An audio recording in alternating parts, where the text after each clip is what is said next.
সিলেট সিটির ভেতরে দরগা গেটের ঠিক কাছেই শতভাগ নিরাপদ, সাশ্রয়ী ও মিড বাজেটের মধ্যে কোনো হোটেলে থাকতে চাইলে এই বটমিল প্যালেস হোটেলটি আপনার জন্য।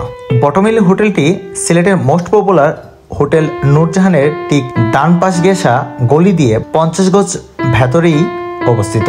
যদিও আমরা প্রথমে হোটেল নূরজাহানের রুম নিতে চাই, ডাবল বেডের সবগুলো রুম বুক থাকায় পরবর্তীতে আমরা বটমিল প্যালেস হোটেলটি বেছে নিই। ফ্যামিলি অথবা কাপল নিয়েই মোটামুটি 1500 টাকার মধ্যে রুম পেয়ে যাবেন with complimentary breakfast. AC, non AC, deluxe এই 3টি ক্যাটাগরিতে রুম আছে বটমিল হোটেলটিতে। তাছাড়া সুপরিসর পার্কিং, সম্পূর্ণ ফ্রি ওয়াইফাই, ফ্রি অ্যামেনিটিস হিসেবে থাকছে ব্রাশ, টুথপেস্ট, সাবান, শ্যাম্পু, টিস্যু, টাওয়াল ইত্যাদি। ওয়াশরুমে ঠান্ডা গরম পানির ব্যবস্থা তো থাকছেই। আমার কাছে সবচেয়ে আকর্ষণীয় লেগেছে এই প্লেসটা। এখানে বসে আপনি ইচ্ছে মতো সময় কাটাতে পারবেন। মোট কথা রিসোর্ট একটা ফিল হবে। তাদের নিজস্ব রেস্টুরেন্টও আছে, আপনি চাইলে খাওয়া দাওয়াও করে নিতে পারেন। আপনাকে আর কষ্ট করে বাইরে যেতে হলো না।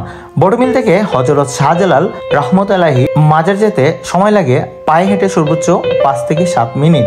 যাই হোক, রাতে আমাদের কাজ শেষ করে সকালে কমপ্লিমেন্টারি নাস্তা শেষ করে নির্ধারিত সময়ে আমরা চেক আউট করি।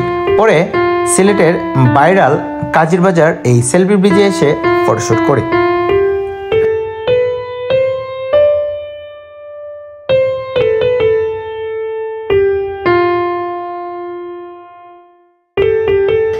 এরই মধ্যে দুপুরের খাবার সময় হয়ে গেল।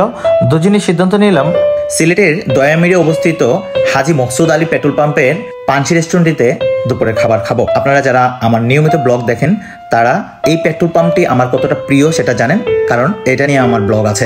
এই পাম্পটি আমার দেখা বাংলাদেশের সবচেয়ে সুন্দর একটি পাম্প। সিলেটে আসলে অথবা যাওয়ার পথে আমি অবশ্যই এখানে একটা যাত্রা বিরতি নেই। যাই হোক, আজকে এখানে খাওয়া দাওয়া করবো। এই পাঞ্চি রেস্টুরেন্টের খাবার মান খুবই ভালো, 10-এ 9 দেওয়া যায়। এই নিয়ে পরবর্তীতে কোনো একটি ভিডিওতে বিস্তারিত জানাবো। খাওয়া দাওয়া শেষ করে হবিগঞ্জের উদ্দেশ্যে আবার রওনা দিলাম। আমার এই ট্যুরের আজকে যাত্রী ছিল বরাবরের মতোই আমার মামাতো ভাই অন্তু। ঘোরাঘুরি পছন্দ করি, ভিডিও করে তা আপনাদের শেয়ার করি। ভিডিও ভালো লাগলে অবশ্যই ভয়েস অফ পিনাক পেজটি ফলো দিয়ে পাশে থাকবেন। আউসকেন্দি এসে হাইওয়ে রাস্তার পাশে ফুটবল খেলা দেখে কিছুক্ষণ এই খেলা উপভোগ করলাম। যেহেতু আমি নতুন নতুন জায়গাও এক্সপ্লোরিং করি, সেহেতু ইচ্ছে হলে আমার ভিডিওগুলো শেয়ারও করতে পারেন, এতে করে অন্যরা উপকৃত হবে।